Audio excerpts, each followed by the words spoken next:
ওই কামাল আরে ওই কামাই ওখানে তুই চিনস না তুই কবি ওখানে তুই চিনস না তারপরে না কবি হ্যাঁ তোর কাছে আমার ৬০০০ টাকা গাড়ি জমা বাকি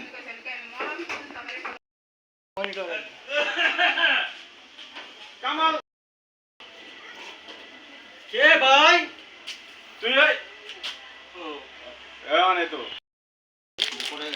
এই যে শুটিং এর ফাঁকে আমরা আইসক্রিম খাইতেছি ঠিক আছে কি খাইতেছেন এরা কি আইসক্রিম কোন মালাই মালাই আইসক্রিম রসমালাই এই রোল এই শোন না আপনি ওটা নিমু ভাই কয়টা দিন ধৈর্য ধরেন ভাই আমার বউটা খুব অসুস্থ তো হাসপাতালে আছে গ্যাসে থামা লাগি না পরে কাট দিয়ে আবার আরে আপনি যে এই জায়গায় করবেন এই কাট দিয়ে আবার নতুন করে দেব এখানে একবার কে ভাই আর হাউসটা পরে কাউন্টার করে তারপর কে ভাই বুইলা গেছস হ্যাঁ কি টাকা বাঁচা কে রকম গেরেছে